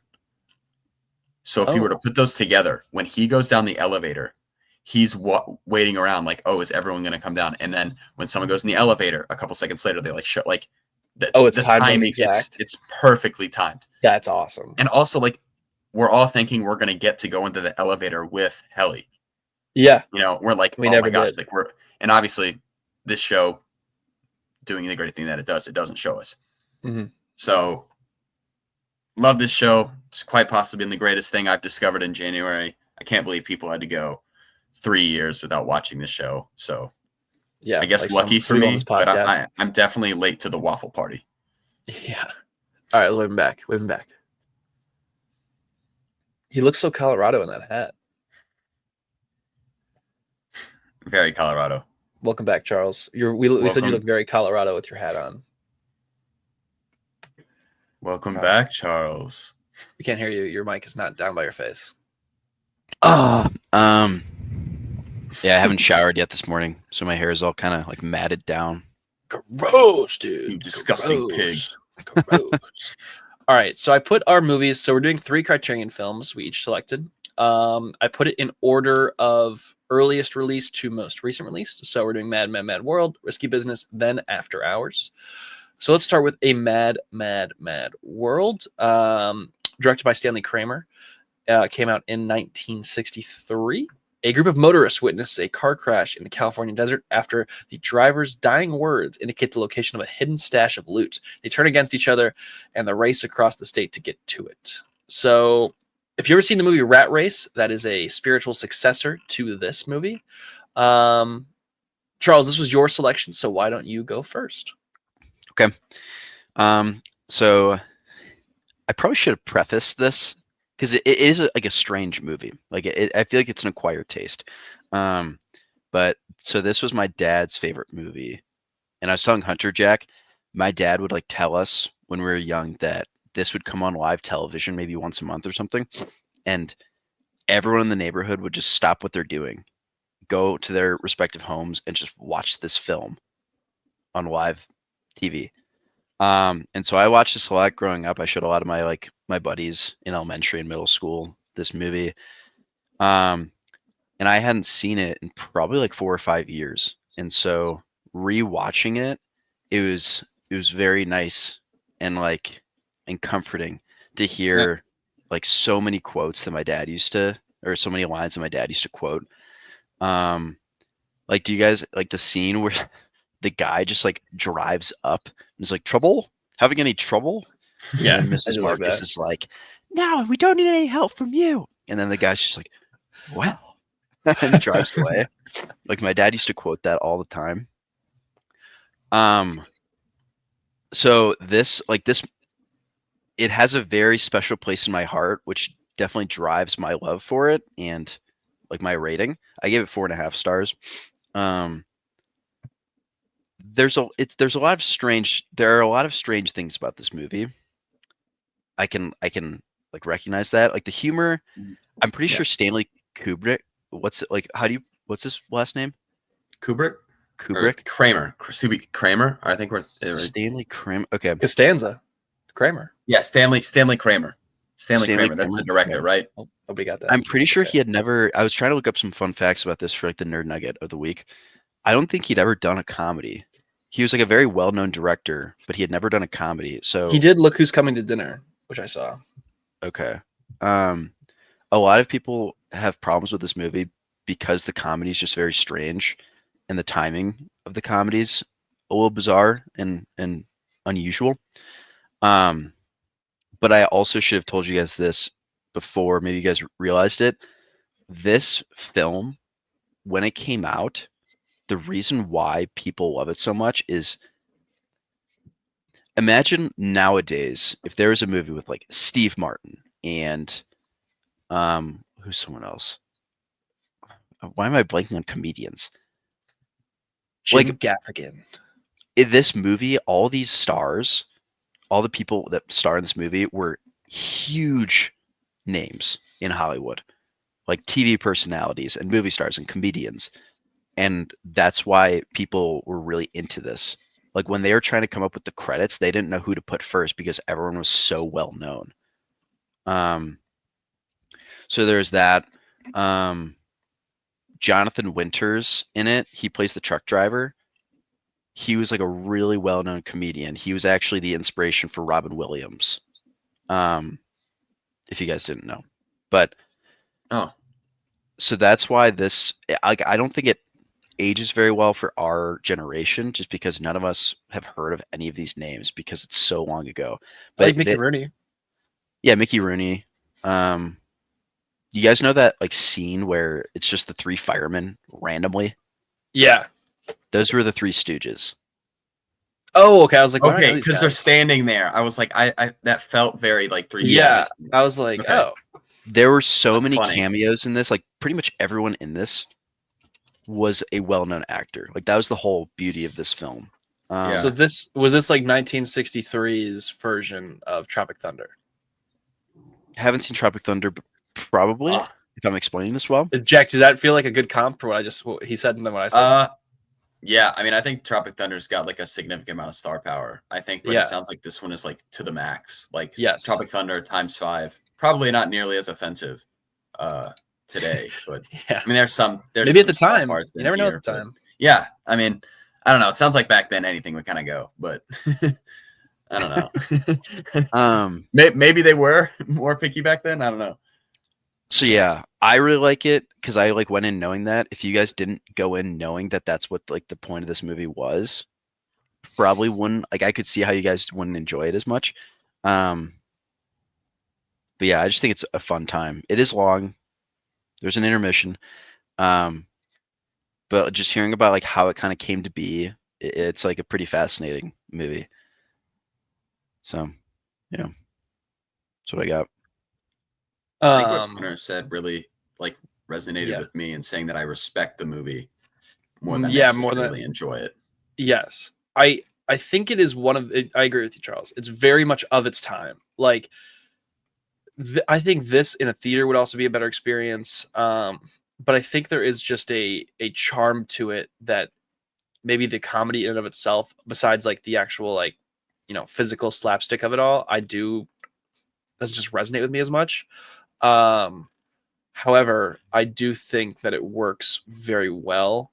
The last 15 minutes are just like some of the best physical comedy I've ever seen. I love when they're falling from stuff and it's clearly like an action figure. It's so perfect. Like I do love that. And the momentum makes like no sense. Like he'll fall straight down. He's sliding across the middle of nowhere. Like, what? I did love that. I love the beginning, like, you know, group meeting they had before they went on the race, and they're just like trying to divide all the money, and they're just like cannot do the math at all, or like they get offended by the math.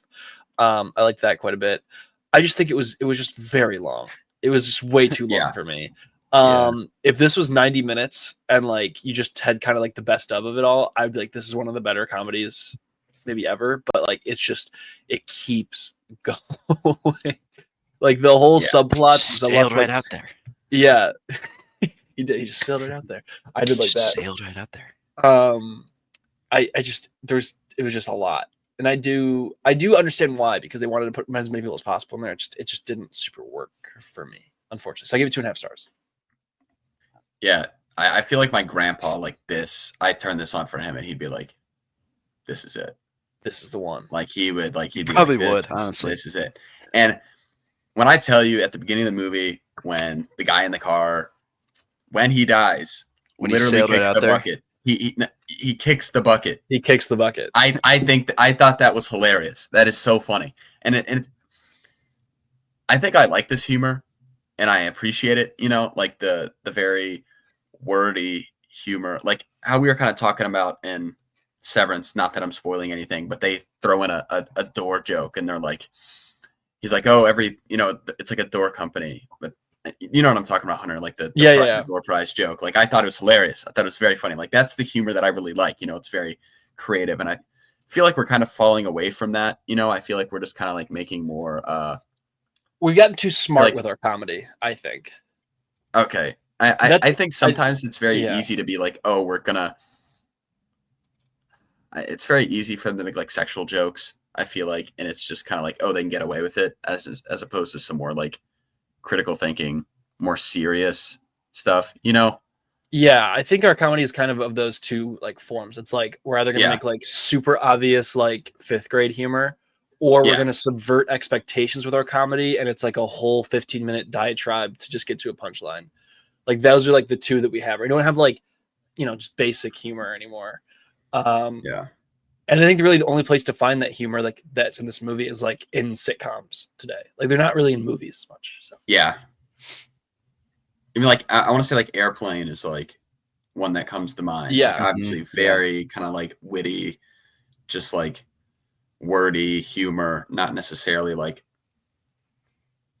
I don't know. I like the jokes, but like Hunter said, man, this runtime, it was funny because I remember picking the movies last week. I was like, man, like I know these guys are like working. They got you know stuff to do. I'm like, I'm gonna try and pick something that's like kind of like a good movie, but like it kind of wraps up pretty quick. I'm like, oh, After Hours is like perfect. It's like 97 minutes, and then I was like, oh, it's a Mad World, and I look it up, and it's like, holy! And this was right after I saw The Brutalist too. So I saw The Brutalist the night before, and I was like, The Brutalist was great. I didn't feel the runtime at all, but then I see the runtime for this, and I was like, holy cow! Yeah. So I appreciate you guys. No, I'm glad I watched it. I'm very glad me too. Yeah. I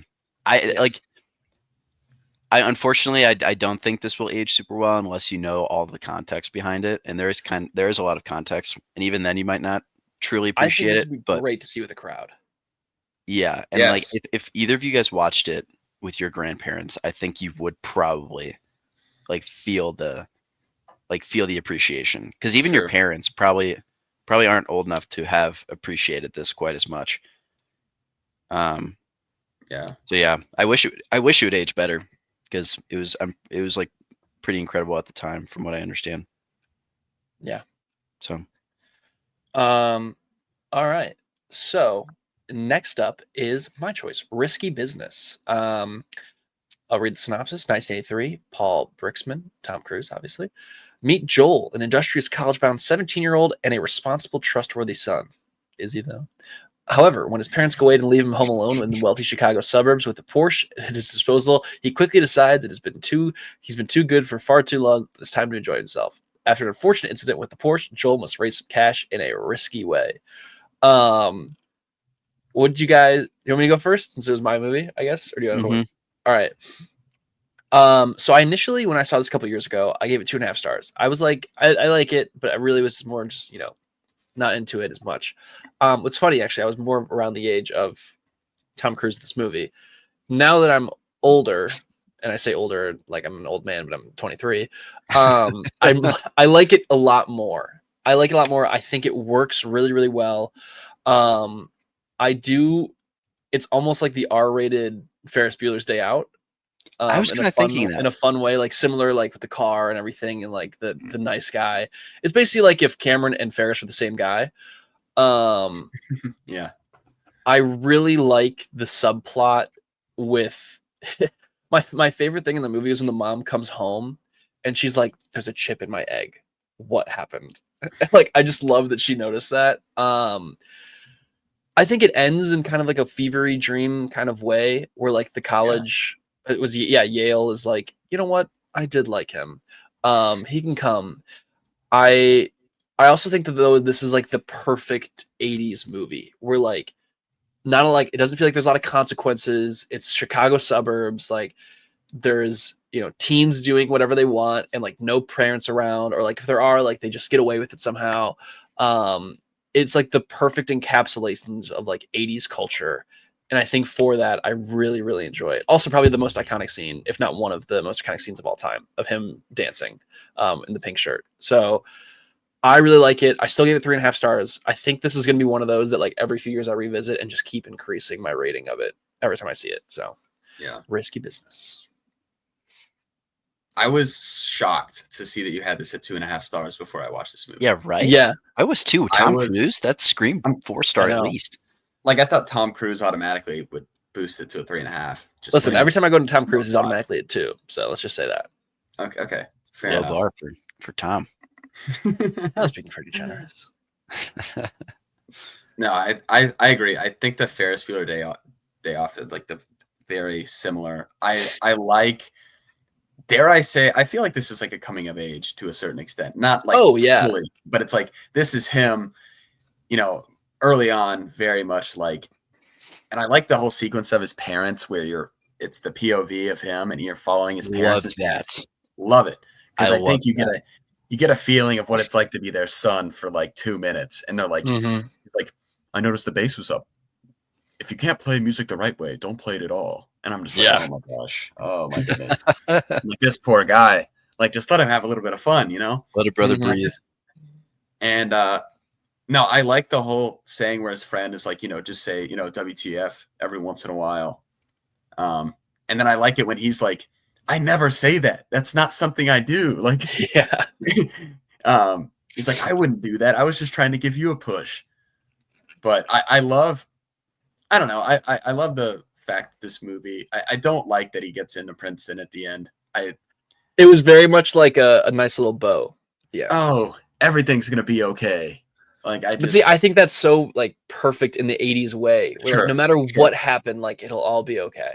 Like, yeah, we did this crazy stuff, but this is just a story we'll tell in a couple of years versus like actual consequences of your actions. Like even in Ferris Bueller, same thing.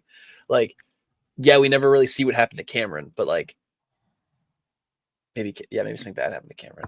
I love this scene where he's trying to interview with the Princeton guy and he's sitting down and he's just kind of like looking around and he's just like, oh man, bringing a mattress in. They get him in the room and he's like, get out of here. And she's like, no, we need more space. And I'm sitting, if I was having this interview with this guy, I'd be like, what the heck? Like, what is going on?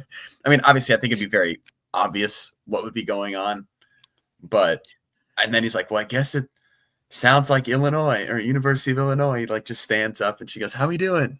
And he just, I don't know. I thought that was hilarious. It was awesome. Like, who cares?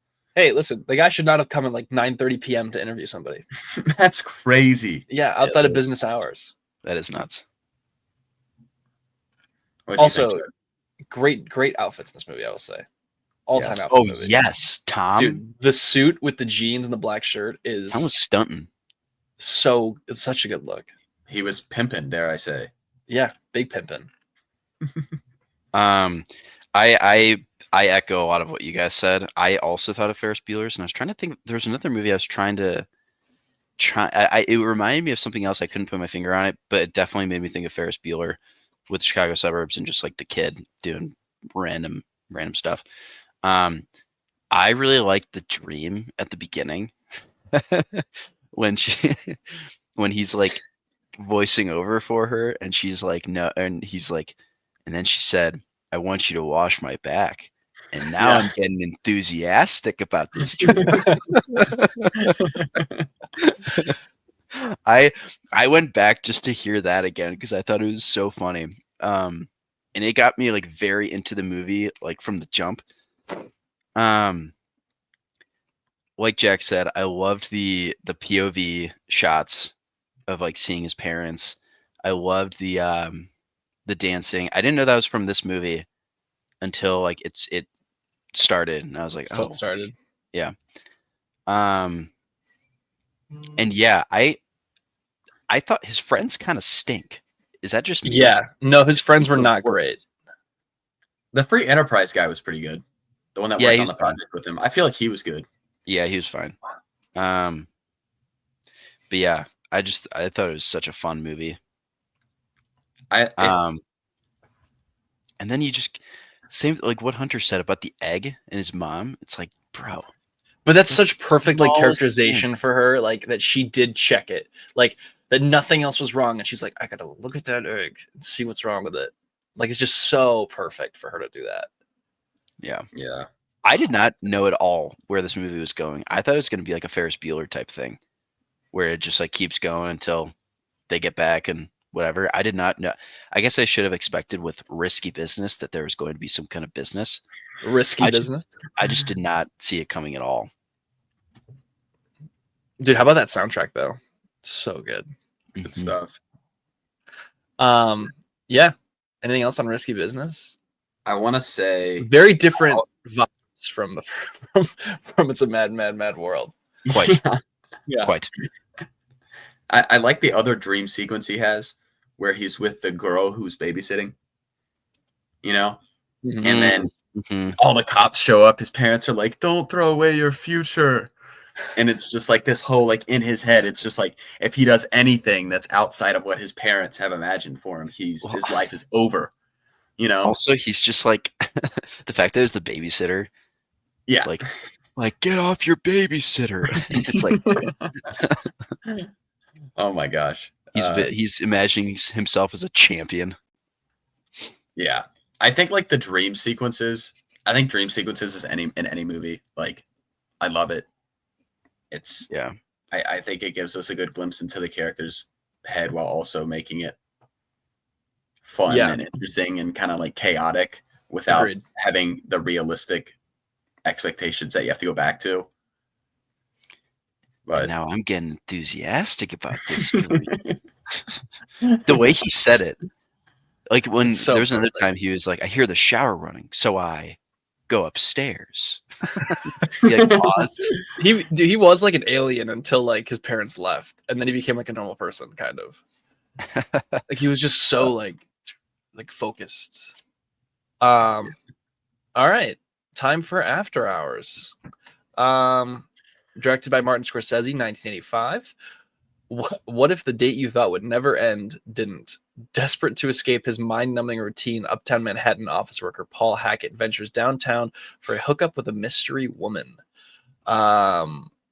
Jack, this was your selection. Feel free to go ahead. Worst night of all time. This poor guy went through the ringer. Everything he did, down to the smallest detail, was just like the wrong decision. I mean, first off, what's the guy doing looking at the medication? Come on, pal. Come on. Well, I saw a fact about this movie, so I guess this is like my little Charlie. Martin Scorsese asked Griffin Dunn, the actor, to like refrain from like intimate activities and sleep to feel more like he was like kind of like out of place. You know what I'm saying? That he's kind of like doesn't have a lot of sleep. He's kind of like out of it. So that for this movie he would be more I guess true to the character, as his character's obviously out till it's an all-nighter, you know? Yeah. I think the sequence that's funny is when the girlfriend dies, or is when Marsha dies. He's in the bar. The bartender, he's like, oh my gosh, my girlfriend just died. Oh, so perfect. And he's like, oh my gosh, I'm so sorry. She's like, she just took a bunch of pills. And he's like, oh. And then you have the two guys that are like making out and stuff in the background the entire time. It's so funny. Like they're just talking and they're just like, oh. But he's then like, oh my gosh, I'm so sorry. And he's like, Marsha. And he's like, oh my gosh. And he's like, I'm so sorry. And then the guys go, what do you have to be sorry for? It's not like it was your fault. And he's just like, and then he's worried about the girl across the street for like doing the same thing. So he goes back to her, and then she tries to give him the bagel, and he's like stop it, like, like leave me alone. And the paper mache of it all, lots of paper mache. Oh, dude, that made me so uncomfortable when we got paper mache at the end. The scene at the end. Oh, I like had tensed up. Made me You're like, oh, he's finally found someone that's like normal. This is awesome. You know, like he gets to end his night. I mean, sure, the lady is significantly older than him, but you're like, okay, maybe this guy can end on a positive note. Yeah. And oh my gosh, that's like quite possibly the most terrifying thing ever. Because as he's getting wrapped up, I feel like you just feel like you're getting wrapped up too. And I feel like this movie does a really good job of like, I even for watching this movie the second time, I felt like I went through it all over again. I felt like my heart kind of like, and especially in the first half when you're in Marsha's house, you know, where like she's not mysterious, but like the way that the movie's directed, it feels like she's creepy, even though she's not. Yeah, like these are things that like when she kind of like the waiter's like, oh, it's on the house, you know, and she's like, oh, thanks, and like winks at him, blows him a kiss, all this stuff. It's totally normal. But then the score of this movie and the directing of this movie totally makes you think that like he's gonna get chopped to pieces and like fed to dogs when he gets back to this place. Yeah. It's also just so well planned out. Like it was so well planned out. It feels very David Lynch, even though I've only seen one David Lynch movie, especially for Martin Scorsese. Like from what I've seen with one David Lynch movie, this give me David Lynch vibes. No, but like from like watching Mulholland Drive, I feel a very similar vibe as to where like the score, the acting, the direction is all leaning towards like a thriller of sorts. You know, After Hours is more of a comedy than a thriller. Like while you are on the edge of your seat, kind of like wondering what's going to happen to him, it's pretty funny. I mean, what happens to him? The poor guy just gets beaten around the entire night. But yeah, I really enjoyed this one. I really liked it. I was surprised at how much I liked it because I don't know. I really loved like the pieces falling into place of it all. The things that I liked the most was it never like fully goes into the like what is happening to him. Like it never like there's no like answer to what actually happens to him. And I loved how initially he like almost rejects the weirdness of it all, like the $20 bill being on the paper mache. Like he's like, that's definitely not mine. And then as things go along, it just gets weirder and weirder and weirder. He like starts to just accept what's happening and try to like beat it by like being a different person. But then it just no matter what, like it just same things are going to occur to him. I think that one of my favorite little bits was when he left the diner the first time and like ordered food. And then when he came back, the guy gave him the food he ordered, which was just so great. I also think like, again, this is one of those that is so of its time. Like there's no real way to like even get this feeling anymore of what After Hours was. Cause like today, you just get on your phone and call somebody or like call an Uber or like whatever. Like the dread of having to ask for a phone, of having to like put the money in and like actually like it's just so perfectly of its time. I just really liked it quite a bit. So good. So good. I echo a lot of it. I had something to say and now I'm blanking. I really like the apartment robbery bit where these people are like, hey, who are you? What are you doing here? And then he like kept going back. Shoot, what was I going to say though? Oh, that's right. Do you guys think that? So my Letterboxd caption or description, whatever, was like, poor guy can't catch it, like didn't deserve all that. And then Danny Schechter commented and he was like, did he though? And that kind of got me thinking. And during the movie, I was like, why are you doing this? Like, this is terrible. Yeah. Do you think some of it was kind of on him? See, I never thought he was like that bad of a guy. Like, so in the beginning, obviously he goes over there with a very sole intention to like get with this woman. But then he like never, I don't know, like I'd feel like he never like crossed a line where you're like, this is an awful human being, and then just awful things started happening to him. I think it's a I don't mix know. of both. The whole diner thing where he ordered the food and left without any intention of eating it, I was like, dude. Yeah, but by that point, he was just like so over it all. Like I kind of want to give like a break on that one. Yeah. Because I feel like when he's with Marcia, I feel like his decision, how he kind of treats her there, is just like, instead of listening to her, he's just kind of like freaking out, super anxious, and then just runs out. Yeah. I think that's like by far the biggest mistake. And then the worst thing is after she passes away, he then like lifts up the blanket to see that she has no scars. Mm-hmm. Because he looks in the book and he sees the ointment cream and all this stuff. Like, bro was just he did not need to. He's so nosy. He did not need to look at the book. He did not need to look at the medication. Just like Didn't have sit to there, take the like she blanket off. said. And then she asked, "Hey, do you want a blunt?" He smokes it. Okay, maybe it's not up to his standards. He's like, Yeah. this is not Colombian. All right, Yeah. bro, like chill. Well, I kind of think that was a way to No. get out of the Like, all right. apartment. I feel like Yeah, that I was a know. way for him to get out, like just to escape. But I mean, obviously, I think he does make some bad decisions.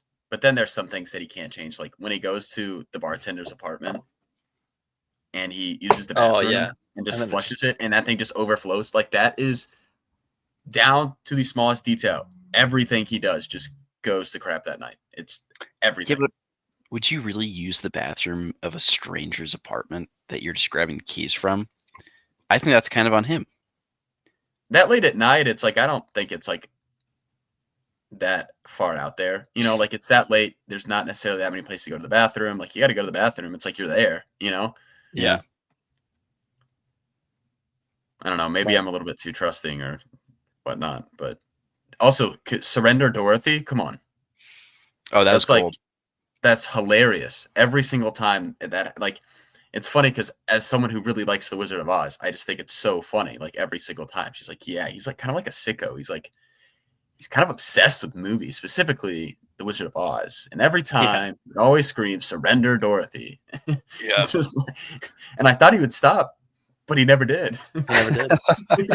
I also loved like the ticket guy on the subway who was just like, Yeah. "Oh, I can't. I can get in trouble. Like, what if I'm at a party and I just tell somebody?" Yes, that's so It true. was. It felt like an "I think you should leave" skit where it was just like, I could really get in trouble for this. And then he jumps it, and the cop's Yeah. right there. He's like, "I've never done this in my life. Yeah, I'm I so will sorry. do- I didn't I'm mean to. going." I didn't mean to. Yeah. So I thought that was pretty great. But yeah, anything else on After Hours? I gave this 4 stars as well. Nice. Yeah, so did I. It was a 4-star masterpiece. We all gave it 4. And there we are. I was thinking I was gonna lift it this time. I thought that watching it again, I think I do like it more on the second watch, but I don't think I was like, I like it enough to give it a 4.5. But still, very good movie. Oh, breaking news. Horizon: An American Saga Chapter 2 is having a first screening on February 7th. So maybe we'll actually get that movie. There we go. All right, so let's go through these again and we'll give our rankings. So it's a mad, mad, mad world. Out of 100, Charles, what did you give it? I will give it an 88. 88.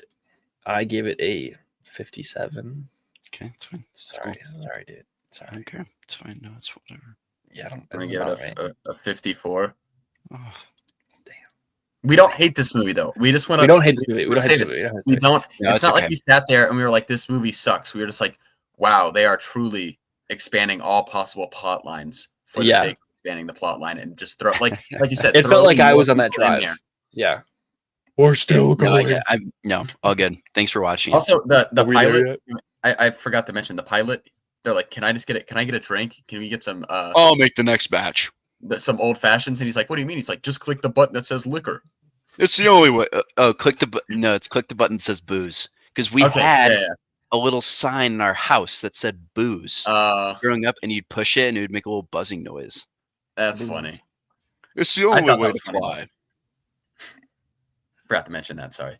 All right, Risky Business. I gave it a 79. Jack, what do you give it? 74. Give it an 80. Nice. 74 and 80. And then finally, After Hours. Jack. 85. 85. Same year it came out. I gave it an 83. Charles. 78. 78. All right. So aggregate score, it seems as though After Hours is number 1. Good job, Jack. You win the game we weren't playing. All right. All right. Looking ahead at next week. Next week, I'm very excited about, folks. Folks, I'm very excited about. Charles is going to see Dogman for us and report back. And Jack and I will go see Companion. Let's go. Yes. And then we got Love Hurts. And next, Captain America, Brave New World, and Paddington in Peru, a double feature. That's up there with Barbenheimer. That's a big weekend for us. For this podcast specifically, it's a big weekend. All right. Anything else? So we'll talk Severance season 3, episode 3 next week. So yeah. Cool. Sweet. Yeah. We'll see if Charles catches up. But anything else? No? Yes? Maybe? Oh, Remy the Rat. Remy the Rat. That little sicko. All right. Cool. Well, have a wonderful week. Hope you all enjoy it.